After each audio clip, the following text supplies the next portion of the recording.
les places et les lieux. Oh, il est Seigneur.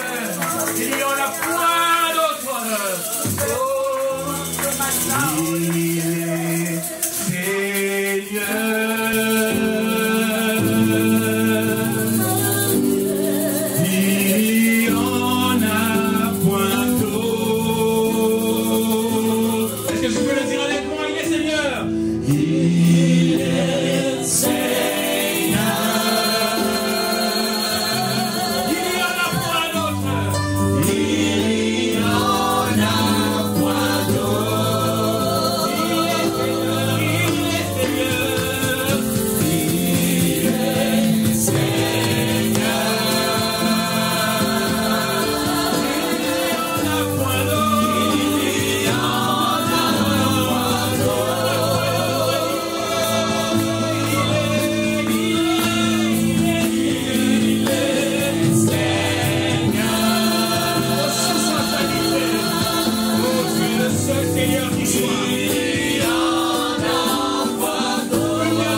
Le Seigneur que je vois ce matin est réellement mon Seigneur, il n'y en a point d'autre.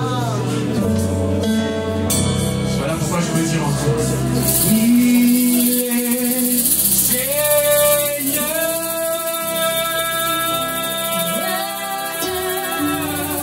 Il n'y en a point d'autre. Il est Seigneur.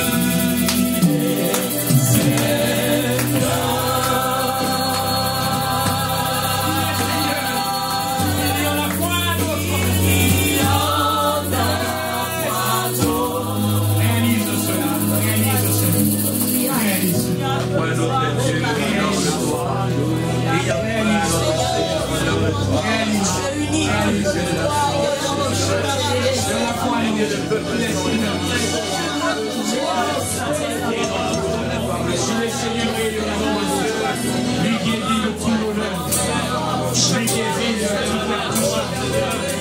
Lui qui est dit de tout le pouvoir.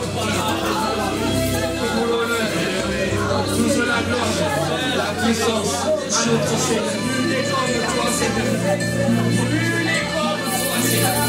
Tous les autres services. Le Seigneur, tu es le Seigneur éternel.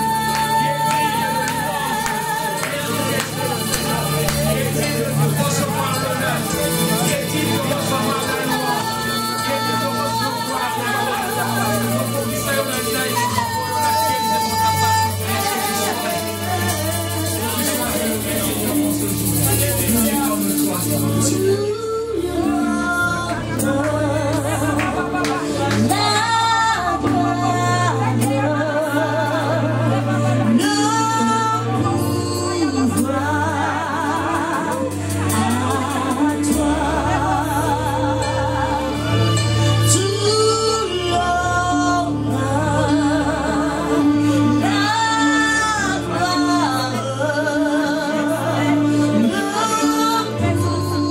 Wow.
Waymaker,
chemin, mon Père me guide.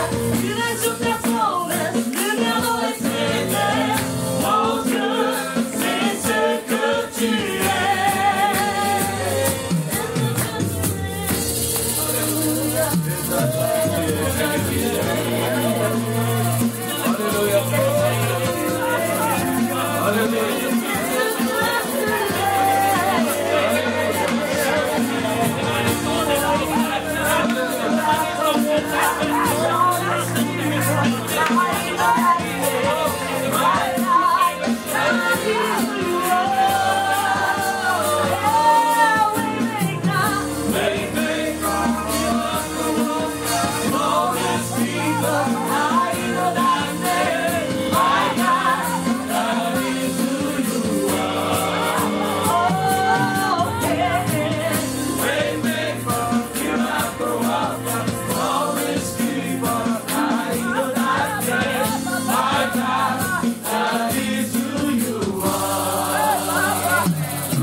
C'est pour toi. Alléluia. Gloire te soit rendue ce matin. Tu es présent, Seigneur, Seigneur. Oh, merci pour ta sainte présence. Merci pour la présence du Saint-Esprit en ces lieux. Merci, Père. Nous voulons nous recommander à toi, oh Dieu. Viens nous parler, Seigneur. Nous voulons te ressembler. Nous voulons, Seigneur, être prompt à accomplir toute bonne œuvre. Que ton esprit vient ainsi nous instruire, nous corriger, nous reprendre. Parce que le but, c'est d'être comme toi, de faire ta volonté. Oh, merci de venir en ces lieux. Merci de prendre le pouvoir. Et si nous déclarons ton règne au milieu de nous, nous proclamons un jugement contre tous ceux qui oseront s'en prendre au service de Dieu. Nous proclamons le jugement ce matin. Que Yahweh te réprime. Que l'Éternel se lève face à toi. Seigneur, merci. Que ton nom soit béni ce matin. Merci pour la présence de l'Esprit. Et merci pour ton œuvre que tu veux accomplir parmi nous. Nous ouvrons nos cœurs et nous nous attendons à toi. Nous ne savons pas ce que tu vas faire. Nous ne savons pas qu'est-ce que tu comptes faire ce matin. Seigneur, nous nous attendons à toi. Saint-Esprit, tu es libre de faire ce que tu veux. Tu es libre. Tu es libre. Il reste le potier sur toi. Seigneur, merci. Donne gloire à Jésus, Saint-Esprit, ce matin. Au nom de Jésus. Amen. Amen. Gloire au Seigneur. Nous acclamons pour le Seigneur. Béni soit notre Dieu qui nous donne cette occasion de monter dans sa maison. Alléluia. Est-ce que tu peux dire bonjour à la personne qui est assise à côté de vous? Ah, gloire à Dieu. Dites-lui bonjour. C'est votre frère, c'est votre soeur. Alléluia. Gloire soit rendue au Seigneur. Je bénis le Seigneur d'être là ce matin afin de partager la parole de Dieu avec vous. Ce matin, je voudrais bien aimer partager avec vous la parole du Seigneur. Et cette parole, je l'ai intitulée « La foi et la grâce ». La semaine passée, le ministre Thierry nous a parlé de la grâce et la loi. Et ce matin, je voudrais nous entretenir sur la foi et la grâce.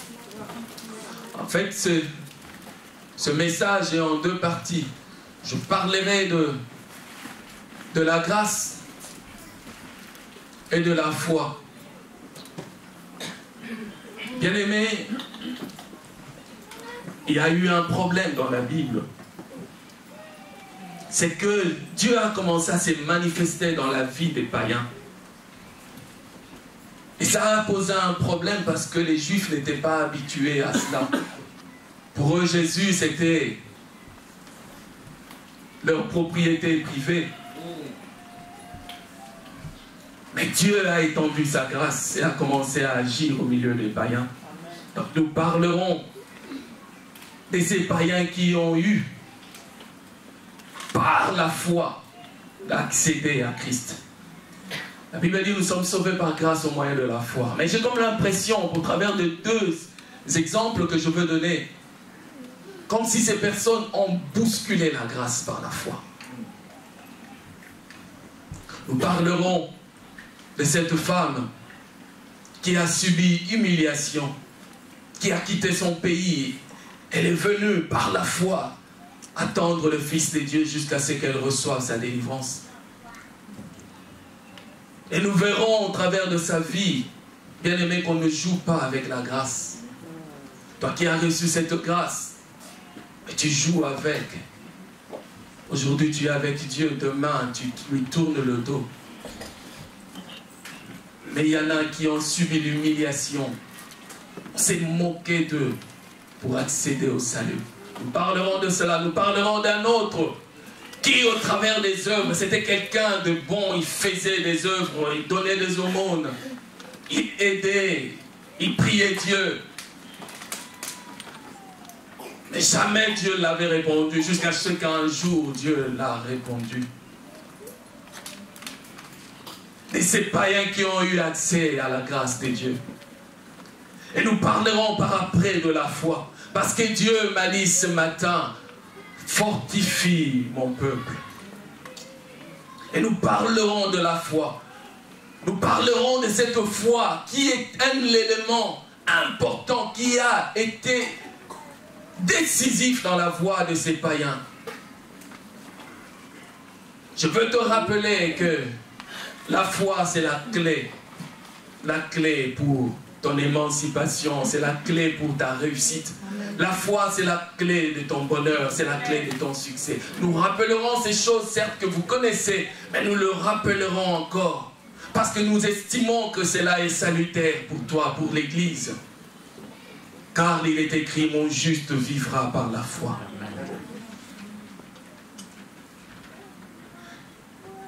Donc nous allons lire d'abord les textes et par après nous aborderons ces sujets.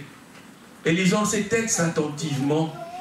Le premier est dans le livre de Matthieu chapitre 15 versets 21 à 28.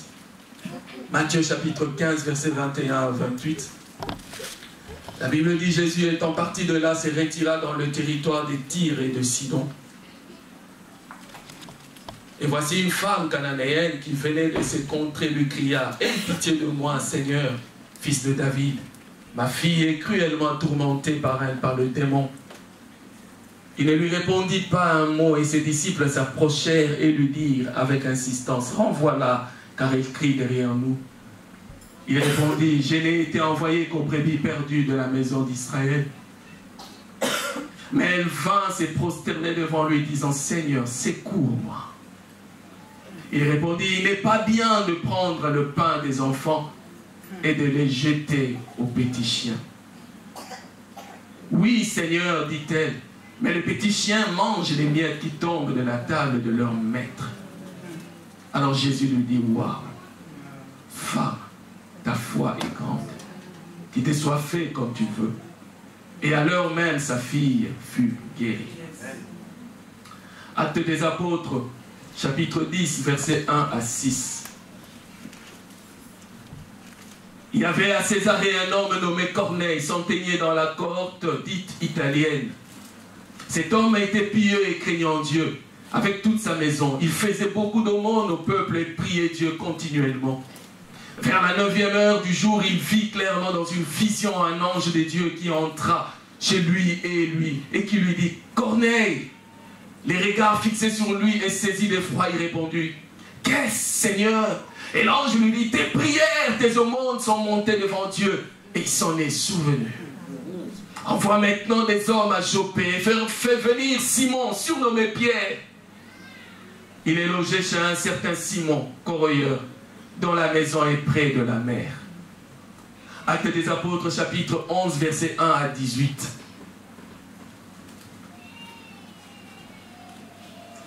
Les apôtres et les frères qui étaient dans la Judée apprirent que les païens avaient aussi reçu la parole de Dieu. Et lorsque Pierre fut monté à Jérusalem, les fidèles circoncis lui adressèrent des reproches en disant: tu es entré chez des incirconcis et tu as mangé avec eux. Pierre s'est mis à leur exposer d'une manière suivie ce qui s'était passé.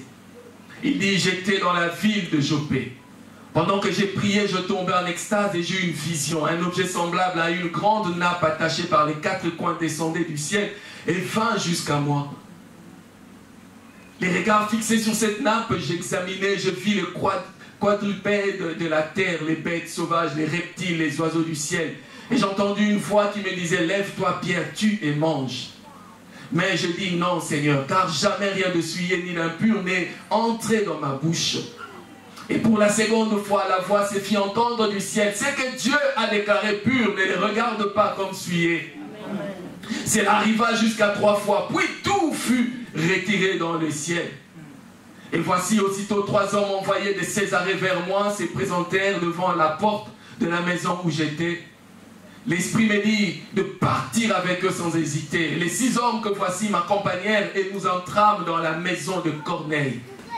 Cet homme nous raconta comment il avait vu dans sa maison l'ange se présenta à lui et disant: envoie à Joppé, fais venir Simon, surnommé Pierre, qui te dira les choses par lesquelles tu seras sauvé, toi et toute ta maison. Je voudrais bien que vous reteniez ces versets. Qui te dira les choses par lesquelles tu seras sauvé, toi et toute ta maison.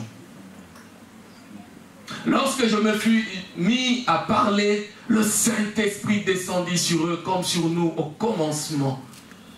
Et je me souvins de cette parole du Seigneur: Jean a baptisé d'eau, mais vous serez baptisés du Saint-Esprit.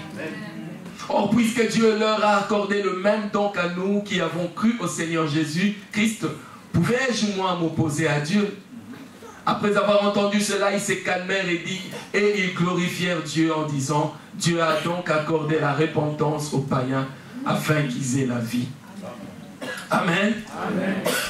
Et voici donc 2 situations des personnes étrangères aux Juifs. Le premier cas, le premier texte que nous avons lu fait référence à une femme cananéenne, sido-phénicienne. Et si nous remontons pour voir qui étaient les Cananéens c'était un peuple idolâtre. Et dans le livre de l'Exode, Dieu avait interdit la cohabitation entre ces peuples et le peuple de Dieu. Et dans Deutéronome, Dieu dit même à Israël, dit aux Juifs: alors que vous sortirez de l'esclavage, je vous donnerai la terre de Canaan. Vous allez mettre dehors ces peuples. Donc c'est un peuple qui n'avait pas part à l'héritage de Dieu. C'est comme nous autres, nous étions loin de la grâce de Dieu. Nous étions loin, frères et sœurs. Cela ne nous était pas destiné. Jusqu'à ce que Dieu ait ouvert un temps qu'on appelait les temps des nations. Et ce qui est formidable, c'est que ce peuple qui ne connaissait pas Dieu, cette femme qui était étrangère, on lui a dit: toi tu n'as pas accès à la bénédiction que Jésus est venu apporter. Mais elle n'a pas fait attention à cela. Elle avait un problème et elle voulait voir son problème résolu. Je ne sais pas qu'est-ce qui t'a poussé ce matin à venir à l'église. Quel est le problème qui t'a poussé à venir chercher Jésus ici à l'église? Et tu montais pour donner des actions de grâce parce que Dieu t'a béni, Dieu t'a sauvé. Merci, gloire à Dieu. Mais peut-être tu montes, tu as décidé ce matin, tu t'es dit: je monterai dans la maison de Dieu parce que ce problème que je vis, je ne sais plus le supporter. Parce que cette maladie que je traîne dans mon corps, je ne sais plus le supporter. Peut-être que tu es là et que le médecin t'a donné quelques mois à vivre, quelques années à vivre. La sentence est tombée sur toi. Tu n'as plus plusieurs années à vivre. Il y a un début des cancers. Mais tu as des petits-enfants. Tu aimerais tant les voir grandir. Mais tu sais, humainement, tu ne les verras pas grandir. Tu as des objectifs dans la vie, mais tu ne sais pas. Tu te dis, comment ferais-je pour atteindre ces objectifs? Ma situation, si je la regarde maintenant, elle ne me permet même pas d'espérer. Je ne sais pas quelles sont les raisons qui te poussent à venir, à monter dans la maison de Dieu ce matin. La Bible déclare que Jésus s'était rendu dans la ville de Tyr. Et il semble qu'à chaque déplacement de Jésus, c'était des foules qui venaient. Mais des foules de personnes qui avaient des problèmes. Des personnes qui ne savaient plus vers qui se tourner. Il paraît dans cette région, il y avait plein d'aveugles. Il y avait plein de malades. Et tous voyaient ce que Jésus faisait. La Bible dit la renommée de Christ s'est accrue à cause de ce qu'il faisait, à cause de l'accomplissement de ses promesses. Donc Dieu accomplissait ses promesses. Mais ces gens voyaient Dieu agir. Mais on leur disait, ce n'est pas pour vous. Comme on disait à nous, Jésus, ce n'est pas pour vous.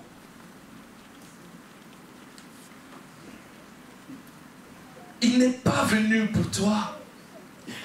C'est pourquoi je disais, ne prends pas la grâce de Dieu en vain. Cette femme, ayant appris que Jésus arrivait à Tyr, de là où elle habitait jusqu'à Tyr, il fallait marcher peut-être des jours et des jours. Et ce n'était pas la première fois qu'elle se rendait au contact de Christ. À plusieurs reprises, on l'avait refoulé. À plusieurs reprises, on l'avait mis de côté. Et étant une femme à problème, je ne sais pas si elle avait des moyens, ou elle pouvait trouver une petite auberge pour dormir en se disant que demain je retournerai encore vers Christ. Peut-être qu'elle dormait dans la rue. Puisqu'elle venait de loin, elle était étrangère. Mais elle avait un objectif.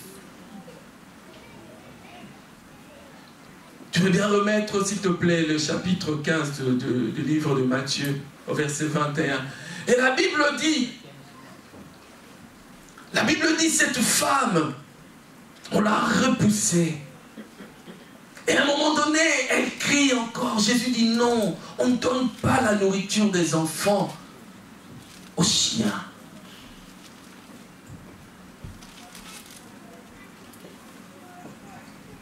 Christ est en train de dire, de donner une caractéristique de cette nation païenne.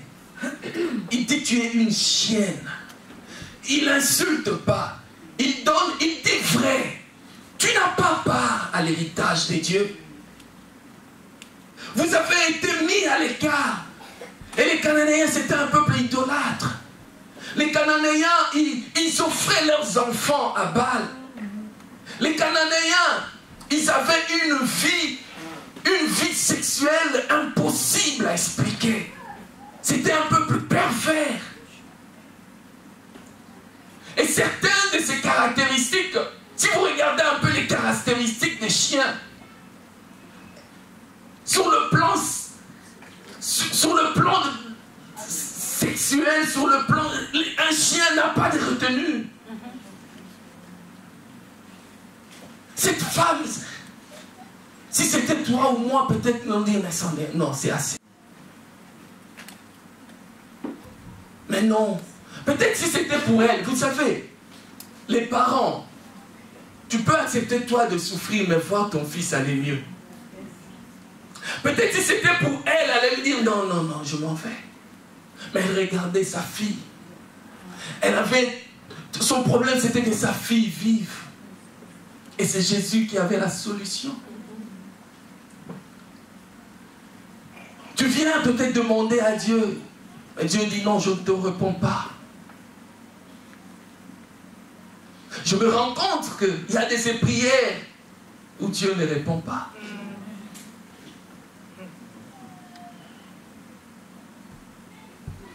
Le pasteur Vernon disait, la prière que Dieu attend d'un pécheur, c'est la prière, la première prière, la prière de la repentance. Amen.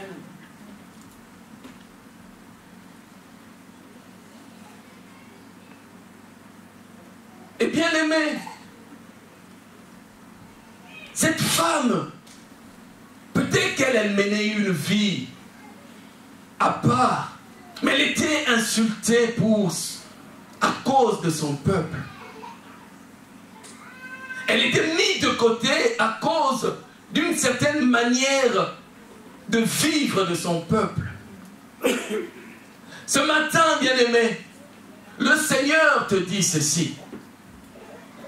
Arrange ta vie. Arrange ta vie. Je disais qu'une des caractéristiques des chiens, c'est que ils ont une vie dépravée, peuvent faire des choses devant des gens, c'est impossible. Et si vous lisez les livres des Actes des Apôtres, au chapitre 15, je pense, quand il s'est posé un problème, parce que les païens étaient sauvés, et le frère Thierry, l'ancien Thierry en a parlé, il s'est levé des gens pour dire, mais non, vous ne pouvez pas être sauvé ainsi. Pour être sauvé, il faut recevoir la circoncision. Il faut, si vous n'avez pas cela, vous n'êtes pas sauvé. Alors, les apôtres ont pris ce problème, ils l'ont amené à Jérusalem. Ils sont allés vers Pierre et les autres pour poser le problème. Et le problème, quand ils sont arrivés dans Actes des Apôtres, chapitre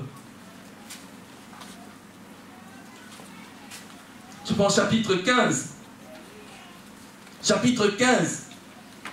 Alors la conclusion de leur délibéré, la conclusion de leur conférence, ils ont dit ceci, ils ont recommandé 3 choses. Ils ont dit, on a vu les païens, à entendre votre témoignage, nous croyons que Dieu s'est manifesté aux païens. Il sauve le païen. C'est pourquoi, alors ça c'est la recommandation des apôtres. C'est pourquoi, dans Actes chapitre 15, verset 19, c'est pourquoi je suis d'avis qu'on ne crée pas des difficultés à ceux des païens qui se convertissent à Dieu, mais qu'on leur écrive de s'abstenir des 3 choses. De s'abstenir des souillures, des idoles, de l'impudicité, des animaux étouffés et du sang. Vous savez, c'est la base de la religion juive, ces 3 choses. Je ne sais pas si vous avez appris comme moi, il y a 2 semaines, le gouvernement wallon a voté une loi qui interdit de tuer les animaux sans les étourdir. Cette loi devait être votée déjà il y a quelque temps. Mais chaque fois, on a reporté cette loi. Pourquoi? Parce que les Juifs ne voulaient pas qu'on vote cette loi. Parce que cette loi est en contradiction avec ce que nous venons de lire. Et les Juifs ont fait fonctionner leur lobby. Cette loi est à plusieurs reprises reportée. Et maintenant, l'affaire est conduite devant la Cour européenne. Parce que toucher à cette loi, ça veut dire c'est toucher à une des libertés fondamentales que donne la Constitution. La liberté des religions. Amen. Donc maintenant, ce problème est débattu. Mais ici, je retiens ce que l'apôtre dit. Un des aspects des recommandations de l'apôtre Abstenez-vous de l'impudicité. Bien-aimé, l'impudicité, c'est quelque chose de grave. Si tu vis cette vie-là, ne t'attends pas à Dieu. Regardez les enfants de ces sacrificateurs Élie qui commettaient ces choses. Et quelle était la sentence de Dieu? Dieu a dit, je veux vous tuer. Si tu vis ces choses, c'est peut-être la raison qui fait que tes prières ne sont pas exaucées. Cette façon de vivre est entrée dans les mœurs en Europe. C'est devenu normal. Ne pas être marié et vivre ces choses, c'est devenu normal. C'est tellement banalisé. Je vous recommande un message que l'ancien Adam avait prêché sur les portes ouvertes. Et ceux qui commettent ce genre de choses, qui ne s'attendent pas à Dieu. Je disais que j'étais venu pour vous fortifier. Mais Dieu est vrai, Dieu est juste. Il ne prend pas le coupable pour innocent. Bien-aimés, c'est pourquoi je fais mention de ce que je vous dis, bien-aimés. Faisons très attention. Jésus dit à la femme, tu n'as pas part. Tu n'as pas part à l'héritage qui est donné aux enfants d'Israël. Ce matin, je viens, comme il est dit dans Actes chapitre 10, verset 42. Le Seigneur m'a ordonné de prêcher au peuple et d'attester que c'est lui qui a été établi par Dieu, juge des vivants et des morts. Je viens te parler de la part du Seigneur. Parce que le Seigneur veut te voir prospère. Et il y a des choses que tu dois régler. Il y a des choses, des portes que tu dois fermer. Amener cette vie de légèreté ne t'apportera rien du tout. Ça te détruira. Ça détruira ta postérité. Aujourd'hui, le Seigneur t'interpelle que tu puisses mettre ta vie en règle. Que tu puisses abandonner ces choses. C'est un lien terrible. Peut-être que tu te dis, ah, c'est impossible, je ne pourrai pas. Si tu y arriveras. Si tu pourras. Amen. Par la grâce de Dieu, tu y arriveras. Amen. Tu y arriveras. Amen. Par la grâce du Seigneur, tu y arriveras. Je ne te dis pas n'importe quoi. J'ai donné ma vie au Seigneur à l'âge de 20 ans. La difficulté que j'avais pour me tourner vers Dieu, c'est que j'aimais beaucoup une fille avec qui je sortais. Et la décision à prendre était celle d'abandonner cette fille. J'avais ma petite vie avec elle. Et je ne trouvais pas de raison d'abandonner. Mais je voulais la vie éternelle. J'aimais Dieu. Je disais, je veux passer l'éternité avec Dieu. Mais il fallait que je prenne cette décision. Et il est arrivé un jour, je pense que c'était au mois d'octobre 1993, je pense. J'ai dit non, c'est fini. C'est fini. Je pense à l'époque, j'avais 20 ou 21 ans. 1993, ça fait 20 ans. J'avais 20 ans. Et je pensais, je vous dis la vérité, je ne mens pas et je ne vous trompe pas. J'avais 20 ans. J'avais déjà entamé cette vie. Vous comprenez? Et ce sont des choses, une fois on a goûté, on a du mal à abandonner. Je me souviens, à 20 ans, je donnais ma vie à Dieu. Et je me suis marié à 28 ans. Ça veut dire que j'ai fait 8 ans. Ça ne me disait plus rien. Amen. Je pensais que ça allait être difficile. Ça allait être impossible d'abandonner. Mais 8 ans, ça ne me disait plus rien. Amen. J'étais arrivé à un point où je pouvais me retrouver avec une fille, je ne pense jamais à ces choses.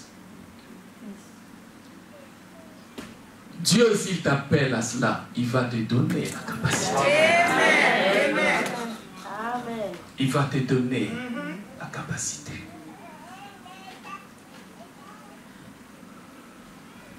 Et cette femme, malgré les guillemets humiliations,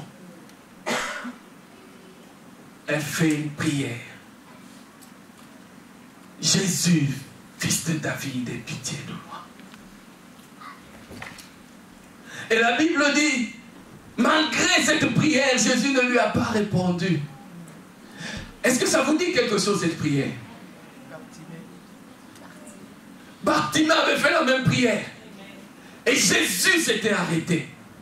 Mais c'est parce que Bartimée était juif. La même prière faite par un juif, la même prière faite par une païenne, les résultats n'est pas les mêmes.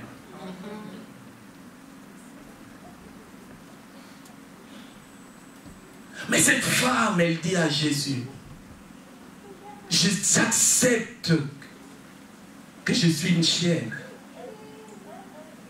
mais je crois que c'est toi, tu es à mesure de trouver une solution pour ma fille.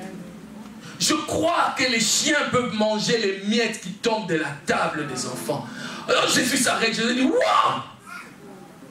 Waouh! Jésus a dit, même chez les Juifs, mon âme n'a jamais été si contente. Mon esprit ne s'est jamais réjoui autant d'une telle réponse. Frères et sœurs, la foi, ta foi à toi, peut résoudre tous les problèmes. C'est pourquoi je dis, pourquoi tu es venu? Quelle que soit la situation qui t'a amené ce matin ici, quels que soient les problèmes que tu traverses, ce matin je dis, ta foi peut changer les choses. D'autant plus, je sais que tu n'es plus un païen. Tu as eu part à l'héritage de Dieu, parce que Jésus t'a racheté.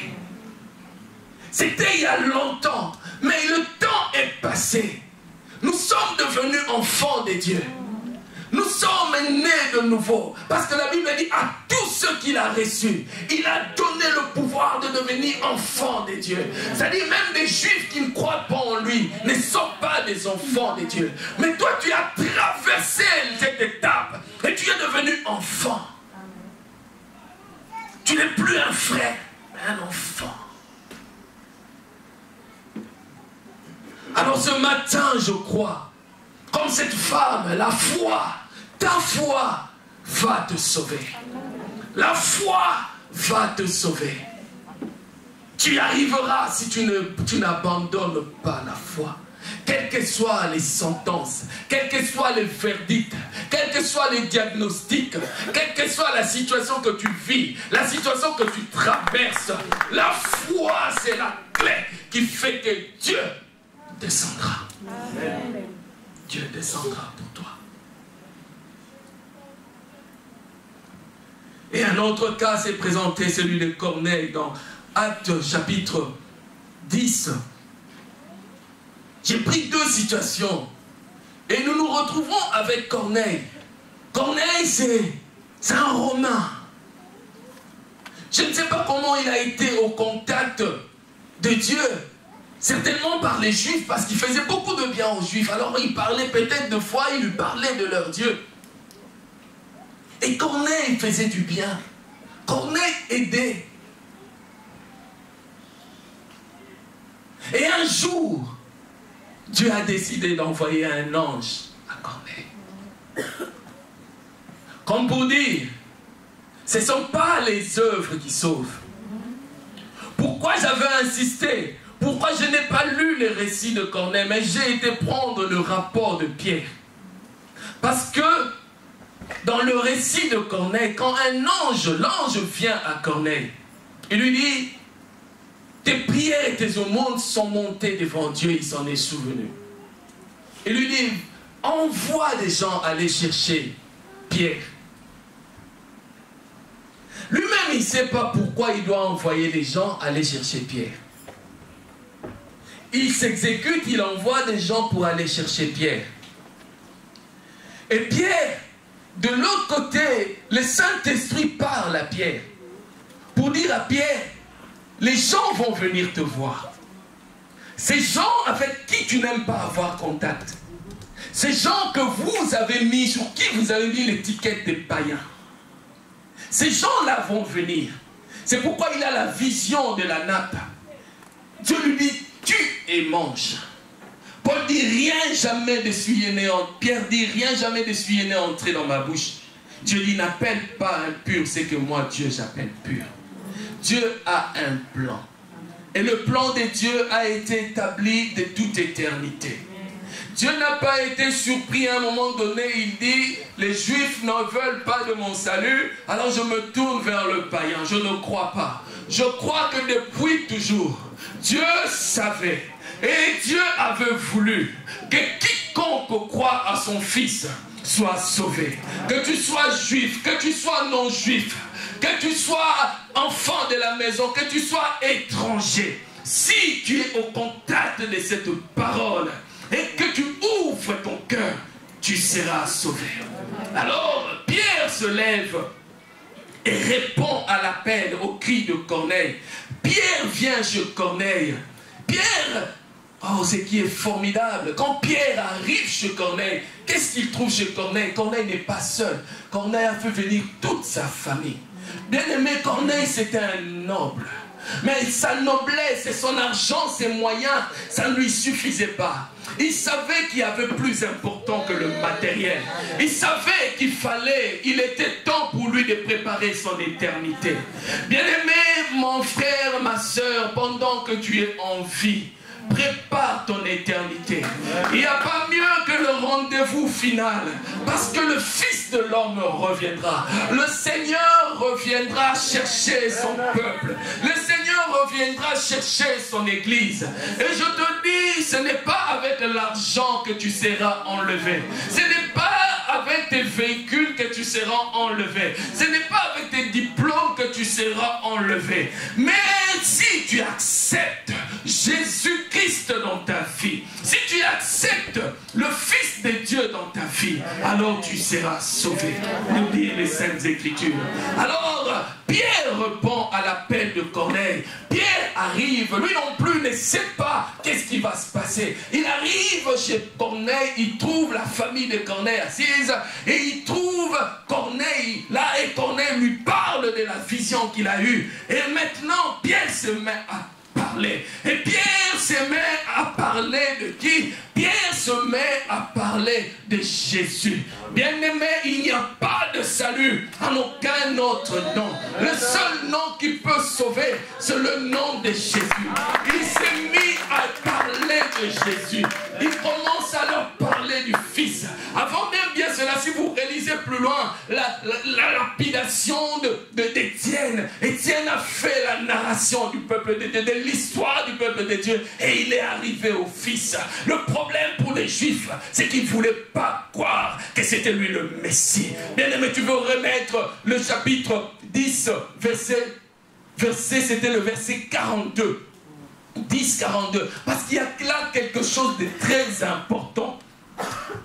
Et Jésus nous a ordonné de prêcher au peuple et d'attester que c'est lui qui a été établi par Dieu, juge des vivants et des morts. C'est Jésus qui a été établi. C'est le message de Jésus qui peut sauver et délivrer. Alors Corneille s'est mis à parler de Jésus. Et remarquez, si vous lisez le livre des Actes des Apôtres, quand on parle de Jésus, bizarrement la suite, c'est que le Saint-Esprit venait. Lorsque le Saint-Esprit devait glorifier Christ, il devait attester Christ. Alors dans la vie de ce païen, la signature c'était la venue de l'Esprit. La Bible dit alors qu'ils étaient en train, Pierre était en train de parler de Jésus. Le Saint-Esprit est venu. Ils étaient remplis de l'Esprit. Pierre, en faisant son rapport, il dit, comme nous autrefois nous étions réunis, la même chose était arrivée, la même chose leur est arrivée. Alors que nous parlions, l'Esprit l'Esprit est descendu. Ils ont été baptisés. Ils ont commencé à parler des langues des anges. Ils ont commencé à parler des merveilles de Dieu. Et Pierre, quand il a rendu témoignage, il a vu, voyant cela, qu'est-ce que moi je pouvais dire? Bien-aimé, voyant l'Esprit en toi, qu'est-ce que moi je peux dire? Et l'Esprit a été envoyé pour t'établir dans les choses de Dieu. La Bible déclare, Christ a dit, restez dans Jérusalem, ne vous éloignez pas. Le match n'a pas encore commencé. Tu ne peux pas jouer le match sans le maillot. Tu ne peux pas jouer le match sans être inscrit. L'Esprit viendra, l'Esprit de Dieu descendra. Et quand l'Esprit de Dieu descendra, en ce moment-là, vous pourrez partir. Et nous avons vu dans plusieurs exemples, chaque fois qu'il parlait de Jésus, l'Esprit de Dieu descendait. Tu veux le miracle, tu veux le Saint-Esprit, tu veux la puissance de Dieu, connaître Dieu dans d'autres dimensions, il faut le Saint-Esprit. Parce que bien aimé, crois-moi, la dimension superficielle à laquelle tu es, à un moment donné, ça ne te suffira plus. Ça ne te suffira plus, tu voudras plus. Et l'Esprit de Dieu te sera indispensable. La Bible dit, il prendra ce qui est Père et vous le révélera. Il prendra ce qui vient du Père. Il vous parlera de moi, il glorifiera le Fils. C'est pourquoi l'Esprit vient. Je crois ce matin, je crois à l'œuvre du Saint-Esprit au milieu de nous. Parce que Dieu l'a dit, Dieu l'a déclaré, Dieu l'a promis. Pourquoi? Parce qu'il sait que l'Église allait connaître des difficultés. Si vous lisez les livres des Actes des Apôtres, vous verrez comment est-ce que l'Église a été combattue. Comment est-ce que Étienne a été lapidé. Comment est-ce que Paul a été lapidé. Comment est-ce que Paul est allé chercher toutes les autorisations pour combattre l'Église. Bien aimé, vous verrez comment Paul a été combattu. Vous verrez comment les disciples ont été combattus. Comment ils fouillaient, comment ils partaient la nuit. Ils devaient courir parce que ils étaient menacés. Ce message ne devait pas passer. Mais avec l'aide de l'Esprit, nous avons reçu ce message à traverser le temps. Et ça nous est parvenu. Je suis frappé par la foi de ces non-juifs. Et Pierre dit plus loin, Dieu m'a envoyé pour leur parler des choses par lesquelles ils devaient être sauvés. C'est-à-dire que Corneille, en faisant les biens qu'il faisait, il n'était pas sauvé. Quels que soient les biens que tu fais, si le Fils n'est pas dans ta vie, tu n'es pas sauvé. Ton bon cœur, tu n'hésites pas. Quand on passe cette émission, il faut récolter de l'argent pour faire des recherches. Tu donnes. Quand il faut aider, tu donnes toujours. Je n'aime pas voir les enfants souffrir, je donne. Tu participes à des causes nobles. C'est bien. Mais ça ne te sauve pas. Tu n'es pas sauvé pour ça. Mais Dieu voit. C'est pourquoi Dieu m'envoie ce matin pour répondre. Dieu a vu tes aumônes. Dieu a vu tes dons, tes faveurs que tu fais aux autres. Mais Dieu veut t'accorder la vie. Dieu veut t'accorder la vie éternelle. Dieu veut t'accorder le salut. Dieu veut que si aujourd'hui tu mourrais, que tu sois avec lui. C'est ce que Dieu veut te donner ce matin. C'est ce que Dieu veut te donner en ce matin. Et il n'y a pas mieux que cela. Ne te dis pas parce que je suis encore jeune. La jeunesse passe. C'est comme une fleur, le matin elle fleurit. Mais la nuit, elle fane. J'étais jeune comme toi, sans calvitie. Mais maintenant elle est là. J'ai fait mon temps. Je ne regrette pas. Mais j'ai vu le temps défiler. Et connaître Dieu m'a épargné tant des erreurs. Si c'était à recommencer, si on pouvait naître chrétien, je serais né chrétien, frère. Ça m'aurait épargné tant de bêtises.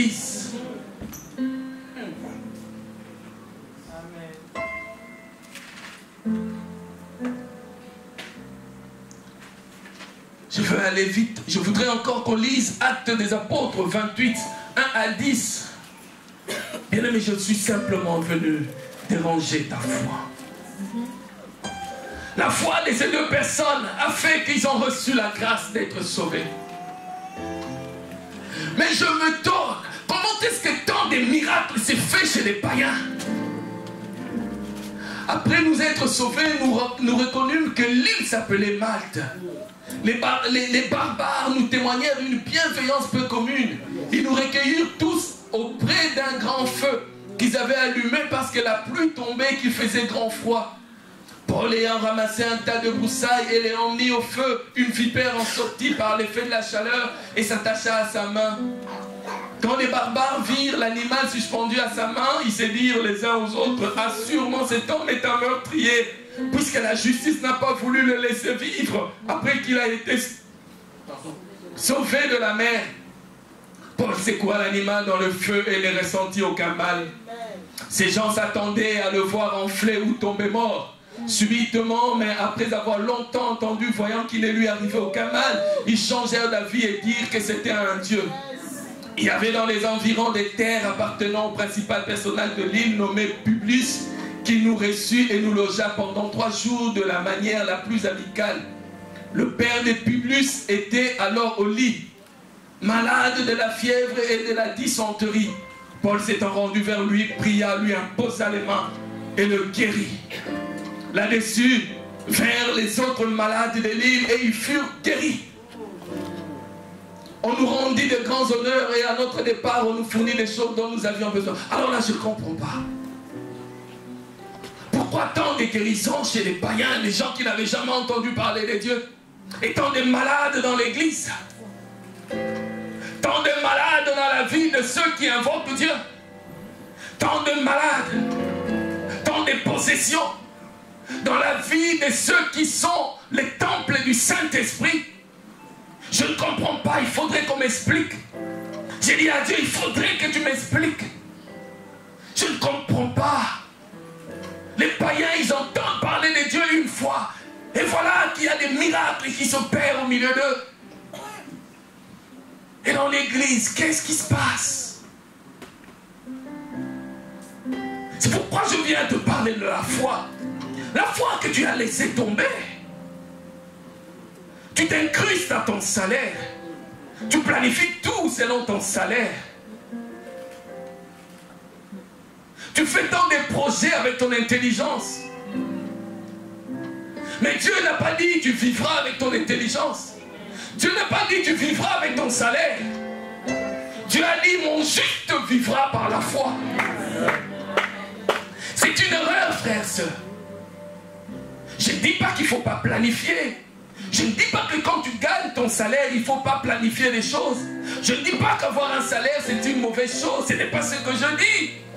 Mais je dis, malgré cela, bien que tu aies cela, n'oublie pas la foi. N'oublie pas la foi. La foi. Vous savez, frères et sœurs, la couronne de vie, la couronne n'est pas encore donnée. Nous faisons cette erreur. La couronne n'est pas encore donnée. On ne couronne pas un athlète tant qu'il n'a pas traversé la ligne d'arrivée. Et la foi est indispensable. Tout est question de foi. L'enlèvement, c'est par la foi que je le crois. Jésus, c'est par la foi que je crois en lui. Le Père, c'est par la foi. Le jugement dernier, je le crois par la foi. Le royaume de Dieu, je crois par la foi. La résurrection de mort, c'est par la foi que je le crois. Ça t'est indispensable. J'ai dit que j'insisterai sur la foi. On termine à 11h. Je vais vite parler. 5 minutes. Ça ira, 5 minutes. Merci beaucoup. 5 minutes. Alors il y a des versets qui m'ont dérangé. Genèse chapitre 1. Genèse chapitre 1, 1 à 9. Genèse chapitre 1, 1 à 9. Au commencement, Dieu créa les cieux et la terre. La terre était informe et vide et il y avait des ténèbres à la surface de l'abîme et l'Esprit de Dieu se mouvait au-dessus des eaux. Dieu dit que la lumière soit, la lumière fut. Dieu vit que la lumière était bonne et Dieu sépara la lumière d'avec les ténèbres. Dieu appela la lumière jour et il appela les ténèbres nuit. Ainsi, il y eut un soir et il y eut un matin, ce fut le premier jour. Dieu dit qu'il y ait une étendue entre les eaux. Frère, arrête-toi là. Qu'il y ait une étendue entre les eaux et qu'elle sépare les eaux d'avec les eaux. Mais la suite. Et Dieu fit l'étendue. Alors là, je ne comprends pas. Plusieurs fois, Dieu dit et la chose s'accomplit. Mais là, on dit Dieu dit et Dieu fit. C'est deux choses différentes. Et il y a deux dimensions dans cette phrase.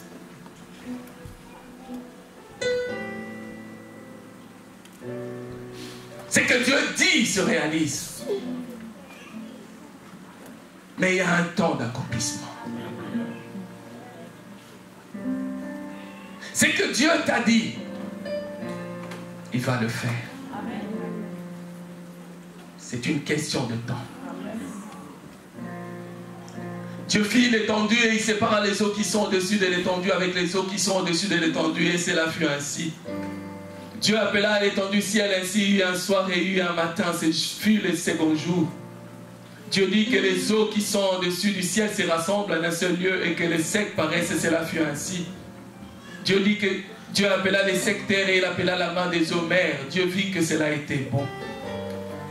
Alors dans Genèse chapitre 2 verset 1 à 3. Ainsi furent achevés les cieux et la terre et toute leur armée. Dieu acheva au 7e jour son œuvre qu'il avait faite et il se reposa au 7e jour de toute son œuvre qu'il avait faite. Dieu bénit le 7e jour et les sanctifia parce qu'en ces jours il se reposa de toute son œuvre qu'il avait créée en la faisant. Les œuvres que Dieu avait créées en la faisant. Dieu a parlé certaines fois, mais d'autres fois Dieu a fait. On n'attend pas Dieu en faisant, en croisant les bras. Ne place pas Dieu dans la paresse.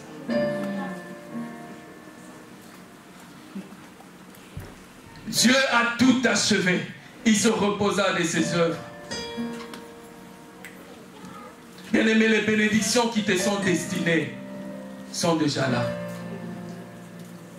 Je dis les bénédictions qui te sont destinées sont déjà là. Comment peux-tu comprendre que Dieu, quand il a fini de créer, il se reposait et il a créé l'homme. L'homme est venu, il a trouvé tout était déjà là. Dieu n'est surpris par rien. Est-ce que Dieu était surpris quand Adam avait péché? Je ne pense pas que Dieu a été surpris. Si tu lis dans 1 Pierre chapitre 1 verset 20, la Bible dit, l'agneau de Dieu a été pourvu depuis la création du monde. Dieu, quand la Bible dit, il a achevé de créer, il a tout fait. Il a tout fait. Et je termine par Ephésiens chapitre 3. Ephésiens chapitre 3. C'est vrai qu'il y avait beaucoup de choses à dire, j'ai dû écourter. Et j'espère que vous êtes bénis par ce partage. Ephésiens chapitre 1 verset 3. Ephésiens 1, 3. Béni soit Dieu le Père de notre Seigneur Jésus-Christ qui nous a bénis de toutes sortes de bénédictions spirituelles dans les lieux célestes en Christ. Le verset 11-12. Nous sommes bénis de toutes sortes de bénédictions dans les lieux célestes en Christ. En lui, nous sommes aussi devenus héritiers ayant été prédestinés suivant la résolution de celui qui opère toutes choses d'après le conseil de sa volonté. afin que nous servions à la louange de sa gloire, nous qui d'avance avons espéré en Christ. Bien-aimé, ne t'inquiète de rien. Fais ce que tu dois faire. Cherche Dieu, connais ce que Dieu attend de toi et fais ce que tu dois faire. Rien ne surprend Dieu. Rien ne surprend Dieu. Et ma conclusion, c'est dans Habakkuk chapitre 2, verset 1. Et j'ai pris que tu notes ce verset pour toi.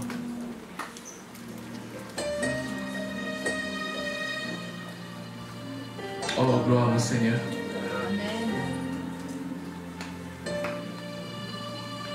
Je suis sûr que tu n'échoueras pas. Tu ne rateras pas ta vie.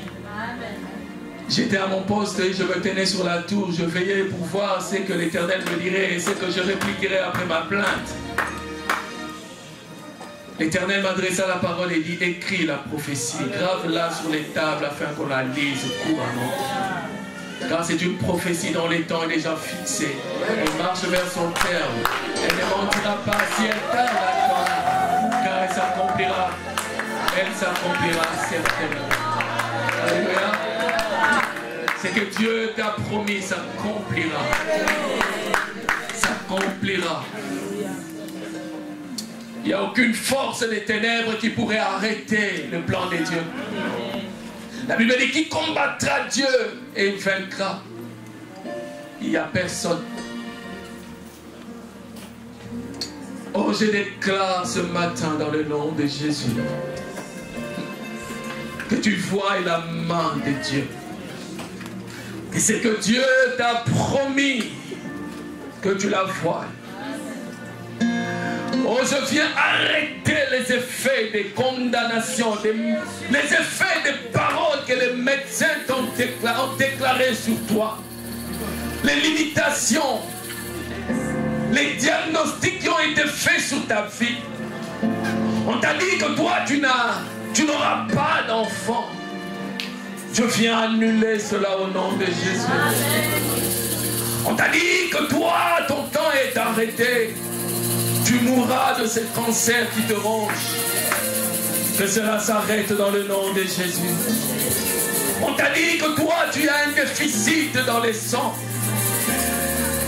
Laisse que maintenant que cela soit restauré dans le nom de Jésus. Oh, on va peut-être opérer des yeux. Je déclare dans le nom de Jésus que tes yeux soient restaurés. Je déclare, quelle que soit la maladie qui te condamne, je déclare par rapport aux paroles qui ont été arrêtées, prononcées contre ta vie, je déclare aux puissances d'envoûtement, je déclare aux nuages qui couvrent, qui noircissent ta vie, de reculer dans le nom de Jésus. Je déclare ce matin dans l'église du Seigneur que les portes soient ouvertes. Je déclare au nom de Jésus qu'il ne manque point de pain dans ta maison. Je déclare que l'huile n'arrête pas de couler dans ta maison. Je déclare au nom de Jésus. La Bible dit toute maison est bâtie par le nom, mais c'est l'Éternel Dieu qui a tout créé.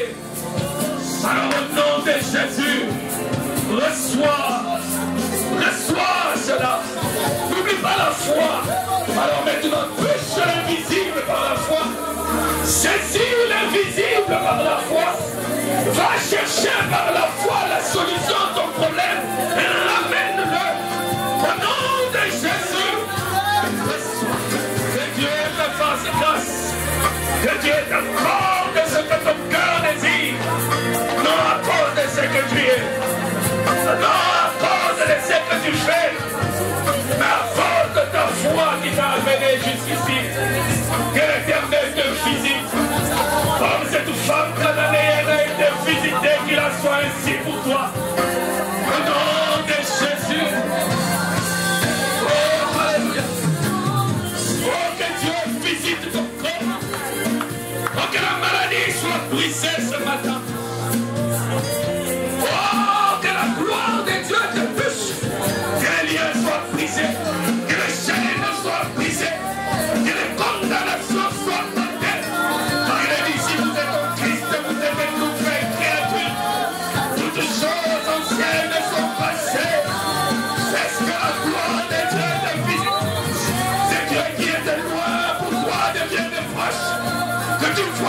la gloire de Dieu, que tu vois la puissance de Dieu se déverser dans ta vie.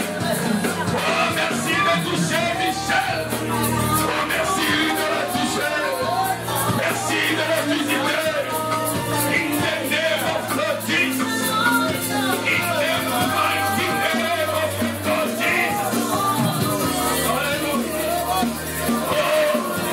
Tu envoies libre les captifs. Tu envoies libre les captivés. C'est ce que tu fais, Dieu. C'est ce que tu fais. Tu ne retournes pas de ce qui vient à toi. Souffle dans les vies. Que cette semaine soit une semaine de faveur. Une semaine de miracle. Une semaine de faveur. Je déclare dans le nom de Jésus. Et ce qui ne fait pas, ce que tu n'arrives pas à faire, soit apporté. Soit apporté. Soit apporté. Au nom de Jésus. Jésus fléchit. Jésus les enfants de ta famille. Les ordonnances qui t'ont allé. Jésus, c'est l'ordonnance. Au nom de Jésus. Le ciel soit balayé. La puissance de Dieu t'a touché. La gloire de Dieu t'a touché. Alléluia. Nom de Jésus, plus grand que tous les noms. Alpha, Oméga, aucun nom n'est comme le sien. Ce message sur la foi, sur la grâce. C'est nous qui autrefois étions des nations, des païens. Aujourd'hui, dans ton amour, nous sommes ton peuple et nous t'appartenons. Amen. Quel privilège. Merci Seigneur. Merci Seigneur. Maintenant, Seigneur, nous voulons t'offrir nos dîmes ainsi que nos offrandes. Maintenant que nous avons cru, nous croyons, Seigneur, que ce geste, cet acte de louange et d'adoration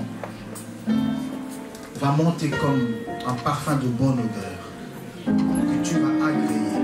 Au nom de ton Fils Jésus-Christ. Amen.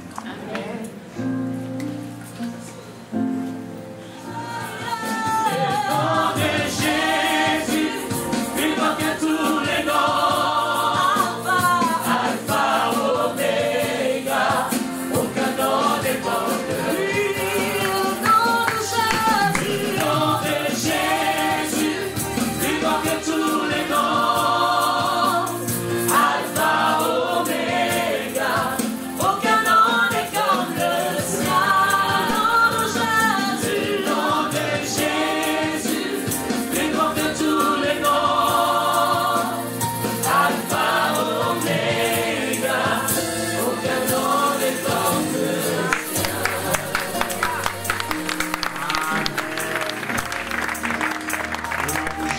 Notre Dieu, nous te bénissons, nous te rendons grâce pour ces instants que nous avons passés avec toi en ces lieux, Seigneur. Nous avons senti ta présence et nous sommes convaincus que tu nous as fait du bien au travers de ta présence, Seigneur. Merci pour nos offrandes que tu as daigné agréer, ô Dieu.